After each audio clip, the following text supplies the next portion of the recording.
વિદ્યાર્થી મિત્રો, આજે આપણે પ્રકરણ 2 પૂર્ણ સંખ્યાઓ વિશે સમજીએ. અગાઉ આપણે પ્રાકૃતિક સંખ્યા વિશે સમજ્યા છે.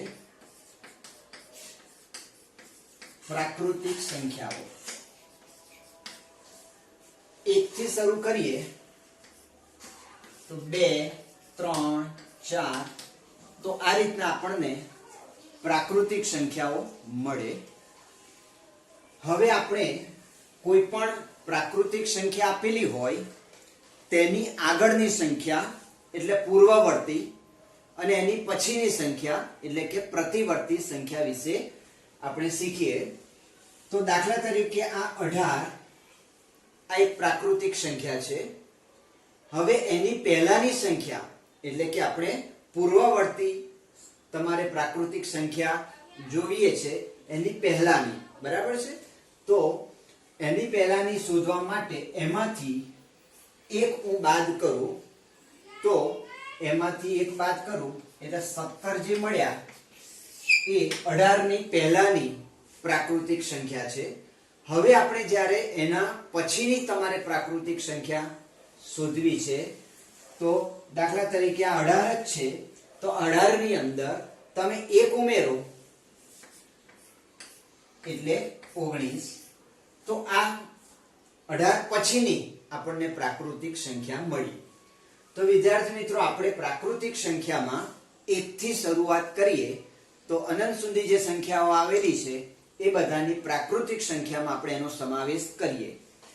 તો હવે 1 થી શરૂ થાય છે એનો મતલબ શું થયો? સૌથી નાની પ્રાકૃતિક સંખ્યા કઈ કહેવાય? 1. સૌથી નાની પ્રાકૃતિક સંખ્યા 1 છે, બરાબર? હવે આજે આપણે પૂર્ણ સંખ્યા વિશે સમજીએ. તો પૂર્ણ સંખ્યા જે છે એ 1 ની પહેલા જે છે એ કોઈ પ્રાકૃતિક સંખ્યા નથી. તો આપણે પૂર્ણ સંખ્યા જે છે તો પ્રાકૃતિક સંખ્યામાં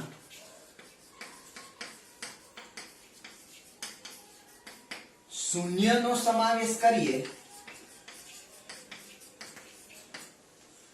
એટલે પ્રાકૃતિક સંખ્યામાં શૂન્યનો સમાવેશ કરીએ તો આપણને પૂર્ણ સંખ્યા મળશે, બરાબર છે? એટલે સૌથી નાની પૂર્ણ સંખ્યા કહીએ તો આપણને શું જવાબ મળે? શૂન્ય. શૂન્ય એ સૌથી નાની પૂર્ણ સંખ્યા છે અને પ્રાકૃતિક સંખ્યા હોય તો 1 એ સૌથી નાની પ્રાકૃતિક સંખ્યા છે, બરાબર છે? હવે આપણે વિદ્યાર્થી મિત્રો સંખ્યા રેખા એના વિશે સમજીએ.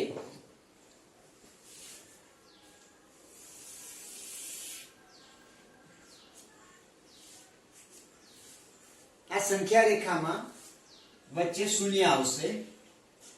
હવે શૂન્ય થી જમણી બાજુ ક્રમશઃ જેમ જઈએ એમ બધી ધન સંખ્યાઓ આવતી હોય. 1, 2, 3, 4, 5 એમ શૂન્યની જમણી બાજુ જાઓ એટલે તમને ધન સંખ્યા મળે. જ્યારે શૂન્યની ડાબી બાજુ જઈએ તો -1, -2, -3 આ રીતના શૂન્યની આ શૂન્ય છે એની આ ડાબી બાજુ જઈએ એટલે આપણને ઋણ સંખ્યા મળે. આ શૂન્યની જમણી બાજુ ખસો એટલે ધન સંખ્યા મળે. એટલે શૂન્યની જમણી બાજુ ધન પૂર્ણાંકો અને શૂન્યની ડાબી બાજુ ઋણ પૂર્ણાંક સંખ્યા મળશે. બીજું યાદ રાખીએ કે સંખ્યા રેખાની જમણી બાજુ જેમ ખસતા જઈએ તેમ સંખ્યા મોટી થતી જાય. એટલે 1 કરતા 2 મોટા છે, 2 કરતા 3 મોટા છે, 3 કરતા 4 મોટા છે. તો જેમ જેમ જમણી બાજુ તમે એક અંક ખસતા જાઓ તેમ જમણી બાજુ સંખ્યા મોટી થતી જાય. જ્યારે શૂન્યની ડાબી બાજુ અથવા તો સંખ્યા રેખામાં ડાબી બાજુ જેમ ખસો એમ સંખ્યા નાની થતી જાય. જેમ કે 5 છે એની ડાબી બાજુ જઈએ એટલે 4 આવ્યા તો એ નાની સંખ્યા છે. 4 છે એની ડાબી બાજુ ખસીએ એટલે 3 આવ્યા તો એ 4 કરતા નાની સંખ્યા છે. એ જ રીતના ઋણ 1 છે એના કરતા નાની સંખ્યા ઋણ 2 છે એ આપણે પછી શીખવાના છે. આપણે અત્યારે ધન પૂર્ણાંકની જ વાત કરવાની છે. તો આપણે અત્યારે આટલા સુધી જઈએ. તો જેમ જમણી બાજુ ખસતા જાઓ એમ સંખ્યા મોટી થતી જાય અને જેમ ડાબી બાજુ ખસતા જાઓ એમ સંખ્યા નાની થાય. તો દાખલા તરીકે આ 5 જે છે એ આપણે 2 ની સરખામણીમાં એની તુલના કરવી છે તો 5 એ શું છે? મોટા છે. બરાબર છે. કારણ શું કે 5 એ 2 ની જમણી બાજુ આવેલા છે. બરાબર. એ જ રીતના 2 છે એની સરખામણી 4 સાથે મારે કરવી છે તો 2 જે છે એ નાના છે એટલે આ રીતના આપણે એને લખીશું 2 is less than 4. બરાબર. તો કેમ 2 નાના છે 4 કરતા? તો 4 જે છે એની ડાબી બાજુ આવેલી સંખ્યા છે.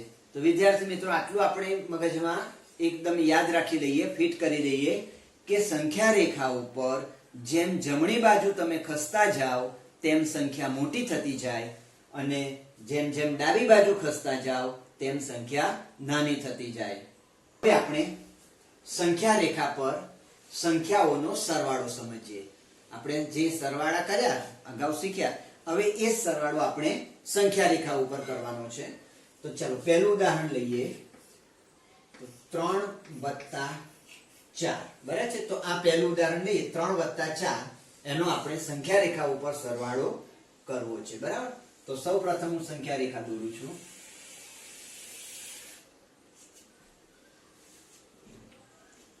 શૂન્ય, પછી 1, 2, 3, 4, 5, 6, 7, 8. સારું. ચલો હવે આપણે 3 માં 4 ઉમેરવાના છે. તો 3 ક્યાં છે? બરાબર છે. 3. હવે એમાં 4 ઉમેરવાના છે. તો આપણે જ્યારે સરવાળો કરવાનો થાય ત્યારે આપણે સંખ્યા રેખાની જમણી બાજુ ખસીશું. બરાબર છે. સરવાળો કરવાનો છે તો આપણે સંખ્યા રેખાની જમણી બાજુ ખસીશું. શા માટે જમણી બાજુ ખસવાનું છે? તો આપણે સરવાળો કરીશું એટલે આ બંને સંખ્યા કરતા મોટી સંખ્યા મળવાની છે. બરાબર છે. એટલે મોટી સંખ્યા આપણને ખબર છે કે જમણી બાજુ જેમ જેમ ખસતા જાઓ એમ સંખ્યા મોટી થતી જાય છે. તો આ જે 3 છે એમાં આપણે 4 ઉમેરવાના છે. તો આપણે 4 ખસીએ તો 1, 2, 3 અને 4. તો આ રીતના 4 સ્થાન આપણે જમણી બાજુ ખસીએ તો આપણને કઈ સંખ્યા મળી? 7. તો આપણે 3 અને 4 નો સરવાળો 7 થાય છે આપણે જાણીએ છીએ. એ જ વસ્તુ આપણે સંખ્યા રેખા પર કરી. બીજું ઉદાહરણ લઈએ. 2 વત્તા 5. ચલો ફરી હું સંખ્યા રેખા દોરું છું.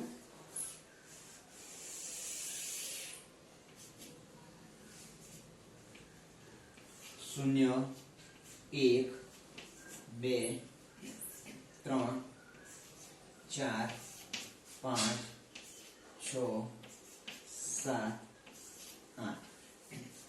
ચલો પહેલા કેટલા છે? 2. તો આપણે 2 માં 5 ઉમેરવાના છે. 2 અને 5 નો સરવાળો કરવાનો છે. તો સરવાળો છે એટલે આપણે જમણી બાજુ ખસીશું. કેટલા સ્થાન ખસીશું? 5. તો આ પહેલું, 2, 3, 4 અને 5. બરાબર. તો જવાબ આપણને મળ્યો 7. તો 2 થી આપણે 5 ખસીએ તો 1, 2, 3, 4 અને 5 એટલે આપણને જવાબ મળે છે 7. તો વિદ્યાર્થી મિત્રો 2 માં 5 ઉમેરીએ તો 7 થાય છે. એ વસ્તુ આપણે આ સંખ્યા રેખા ઉપર શોધી. હવે આપણે સંખ્યા રેખા પર સંખ્યાઓની બાદબાકી સમજીએ. તો પહેલું ઉદાહરણ લઈએ આપણે. 7 ઓછા 5. સૌપ્રથમ હું આ સંખ્યા રેખા દોરું છું.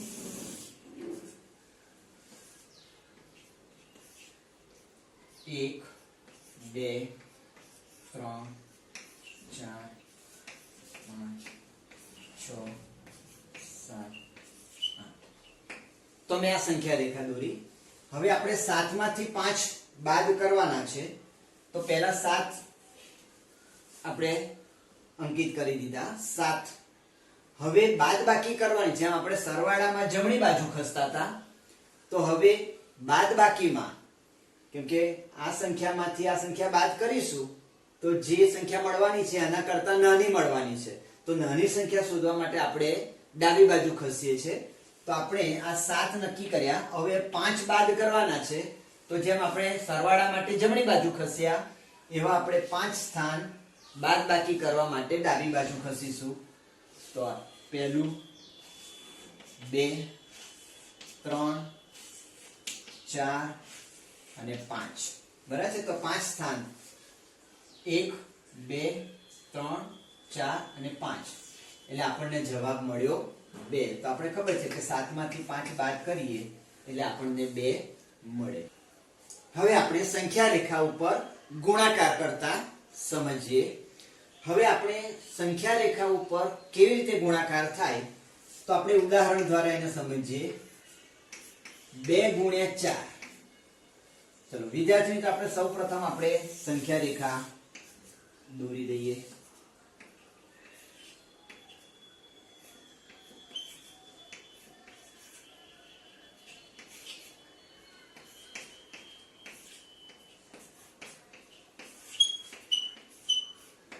ચલો આપણે આ સંખ્યા રેખા દોરી. હવે ગુણાકાર 2 ગુણ્યા 4 કરવાના છે, તો એટલું યાદ રાખીએ, આપણે સરવાળો જ્યારે કરતા હતા તો માનો કે આપણે પહેલા 3 માં જ 5 ઉમેરવા છે, તો પહેલા 3 પરથી આપણે 5 પગથિયા આપણે જમણી બાજુ ખસતા હતા. પણ ગુણાકારમાં યાદ રાખવાનું કે કોઈ પણ રકમનો ગુણાકાર કરવાનો છે તો આપણે શૂન્યથી શરૂઆત કરીશું. બરાબર છે.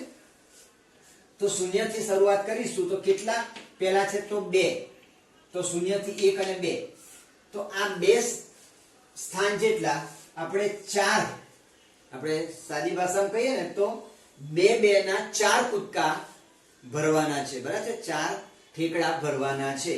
બરાબર. ચલો 2 ગુણ્યા 2 એટલે 2 ના આપણે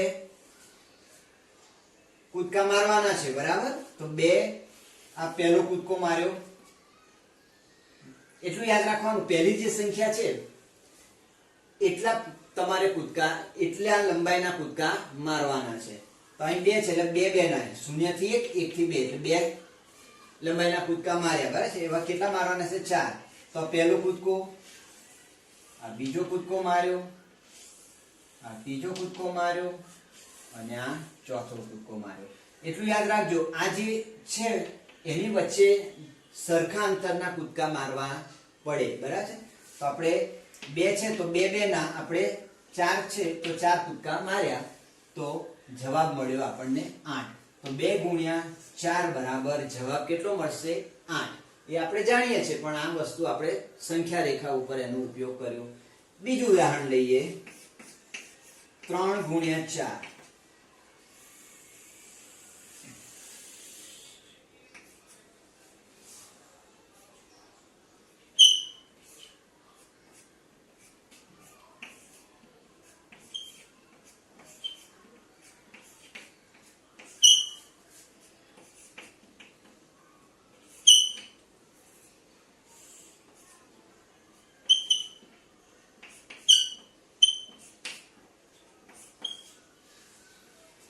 ઓકે, ચલો હવે આપણે જોઈએ તો આ 3 છે, તો આપણે 1, 2 અને 3 એટલે 3 જૂથના એવા આપણે 4 કૂદકા મારવાના છે.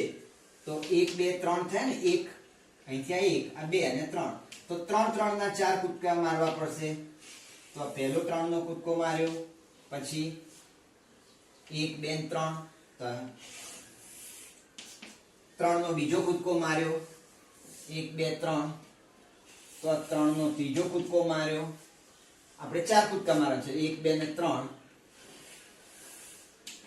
તો 3 નો આ ચોથો કૂદકો માર્યો. બરાબર. આપણે 4 કૂદકા મારવાના હતા, તો આપણે 4 સ્ટેપ ખસી ગયા. બરાબર છે. એટલે કેટલા જવાબ આવ્યા? 12. એટલે 3 ગુણ્યા 4 બરાબર જવાબ કેટલો મળશે? 12. તો વિદ્યાર્થી મિત્રો, આપણે આ યાદ રાખીશું કે જ્યારે આપણે ગુણાકાર કરીએ છીએ તો પહેલી સંખ્યા છે 2 છે, તો એટલા લંબાઈના, બસ 1 થી 2 એવા આપણે 4 કૂદકા માર્યા, 1 2 3 4, એટલે આપણને જવાબ મળ્યો. એવું અહીં 3 ગુણ્યા 4 કરવાના છે, તો કેટલી લંબાઈના કૂદકા મારવાના છે? 3 ની લંબાઈના કૂદકા. કેટલા કૂદકા મારવાના છે? 4. તો 1 2 3 અને 4, એટલે આપણને જવાબ મળ્યો 12. તો આ રીતના આપણે સંખ્યા રેખા ઉપર ગુણાકાર કરી શકીએ. હવે વિદ્યાર્થી મિત્રો, નીચે આપેલા વાક્યોમાંથી કયું વાક્ય ખરું અને કયું વાક્ય ખોટું છે તે જણાવો. એટલે આપણે ખરા કે ખોટા વાક્ય નક્કી કરવાના છે. બરાબર, ચલો પહેલું જોઈએ તો 0 એ સૌથી નાની પ્રાકૃતિક સંખ્યા છે. અગાઉ આપણે જોયું ને કે સૌથી નાની સંખ્યા, પ્રાકૃતિક સંખ્યા એ કઈ છે. બરાબર, આપણે પ્રાકૃતિક સંખ્યાનો સમાવેશ આપણે 1 થી કરીએ છીએ. 1 2 3 4 5 એમ આપણે આગળ જતા જઈએ, એ બધી આપણી પ્રાકૃતિક સંખ્યાઓ છે. તો પ્રાકૃતિક સંખ્યાની શરૂઆત કેટલાથી થાય? કઈ સંખ્યાથી થાય છે? 1 થી થાય છે. તો 0 એ સૌથી નાની પ્રાકૃતિક સંખ્યા છે એવું કીધું છે, તો આ વિધાન શું છે? ખોટું છે. બરાબર છે, તો વિધાન ખોટું છે. એટલે આપણે આ રીતે એની નિશાની કરીશું. ચલો બીજું આપણે જોઈએ કે 0 સૌથી નાની પૂર્ણ સંખ્યા છે. 0 એ સૌથી નાની પૂર્ણ સંખ્યા છે. હવે આપણે પ્રાકૃતિક સંખ્યામાં 0નો સમાવેશ કરીએ તો એ બધી પૂર્ણ સંખ્યા બનશે. બરાબર છે, તો સૌથી નાની પૂર્ણ સંખ્યા 1ની આગળ 0 આવે છે અને 0નો આપણે પૂર્ણ સંખ્યામાં સમાવેશ કરીએ છીએ, તો 0 એ સૌથી નાની પૂર્ણ સંખ્યા કીધું છે, તો એ વિધાન સાચું કહેવાશે. બરાબર છે, કેમ કે પ્રાકૃતિક સંખ્યા 1 થી શરૂ થાય છે અને એ પ્રાકૃતિક સંખ્યામાં આપણે 0નો સમાવેશ કરીએ તે પછી બધી સંખ્યાઓ પૂર્ણ સંખ્યાઓ બને છે. તો 0 એ સૌથી નાની પૂર્ણ સંખ્યા છે એમ કહેવાશે. આગળ જોઈએ આપણે ત્રીજું, દરેક પ્રાકૃતિક સંખ્યા પૂર્ણ સંખ્યા છે. દરેક પ્રાકૃતિક સંખ્યા પૂર્ણ સંખ્યા છે. હવે આપણે પ્રાકૃતિક સંખ્યા જોઈએ તો 1 થી અનંત સુધી જે છે એ પ્રાકૃતિક સંખ્યા છે. તો હવે પૂર્ણ સંખ્યામાં 0 થી આગળની બધી જ સંખ્યાઓનો સમાવેશ થતો હોય તો આપણે પ્રાકૃતિક સંખ્યા જે છે એ બધી પૂર્ણ સંખ્યાઓ છે એમ આપણે કહેવું તો કહેવાશે. બરાબર, તો દરેક પ્રાકૃતિક સંખ્યા એ પૂર્ણ સંખ્યા છે, તો વિધાન સાચું છે. દરેક પૂર્ણ સંખ્યા પ્રાકૃતિક સંખ્યા છે. હવે 0 એ પૂર્ણ સંખ્યા છે, પણ 0નો આપણે પ્રાકૃતિક સંખ્યામાં સમાવેશ કરતા નથી, કારણ કે પ્રાકૃતિક સંખ્યા 1 થી શરૂ થાય છે. બરાબર છે, તો 0 એ પૂર્ણ સંખ્યા કહેવાશે, તો દરેક પૂર્ણ સંખ્યા એ પ્રાકૃતિક સંખ્યા છે એવું કહેવાશે નહીં, કેમ કે 0 એ પૂર્ણ સંખ્યા છે પણ પ્રાકૃતિક સંખ્યા નથી. એટલે આ વિધાન ખોટું છે. બરાબર, આગળ જોઈએ, 2 અંકોની પૂર્ણ સંખ્યા પહેલા આવતી સંખ્યા 1 અંકની ન હોઈ શકે. કોઈ પણ 2 અંકની પૂર્ણ સંખ્યા હોય એની પહેલાની આવતી સંખ્યા 1 અંકની ન હોઈ શકે. તો આ વિધાન સાચું છે કે ખોટું છે? બરાબર, આપણે ઉદાહરણ જોઈએ કે દાખલા તરીકે 10 એ 2 અંકની સંખ્યા છે. બરાબર, 10 એ 2 અંકની સંખ્યા છે, તો એના પહેલા આવતી સંખ્યા, 10ની પહેલા આવતી સંખ્યા કઈ છે? 9. બરાબર છે, તો 10ની પહેલાની સંખ્યા 9 છે. હવે એ કેટલા અંકની સંખ્યા છે? 1 અંકની સંખ્યા છે. તો 2 અંકની પૂર્ણ સંખ્યા પહેલા આવતી સંખ્યા 1 અંકની પણ હોઈ શકે છે. એટલે અહીં આગળ તમને ન હોઈ શકે એવું કીધું છે, એટલે આ વિધાન ખોટું કહેવાશે. બરાબર, અને છેલ્લું જોઈએ, 1 એ સૌથી નાની પૂર્ણ સંખ્યા છે. હવે આપણે પૂર્ણ સંખ્યામાં 0નો સમાવેશ કરીએ છીએ. બરાબર, પૂર્ણ સંખ્યામાં 0નો સમાવેશ કરીએ છીએ, પણ પ્રાકૃતિક સંખ્યામાં 0નો સમાવેશ કરતા નથી. એટલે પૂર્ણ સંખ્યા જો નાનામાં નાની કીધું હોય તો 0, પણ પ્રાકૃતિક સંખ્યા જે છે એ નાનામાં નાની કીધું હોય તો 1 આવે. તો અહીં તમને શું કીધું છે? 1 એ સૌથી નાની પૂર્ણ સંખ્યા છે. બરાબર છે? 1 એ સૌથી નાની પ્રાકૃતિક સંખ્યા છે, કે પૂર્ણ સંખ્યામાં શૂન્યનો સમાવેશ થાય છે અને શૂન્ય એ 1 કરતાં નાની કહેવાશે. એટલે આ વિધાન ખોટું છે. બરાબર છે? તો આ રીતના આપણે એના અર્થ સાથે આ બધા ખરા ખોટા વિધાનોની આપણે ચર્ચા કરી.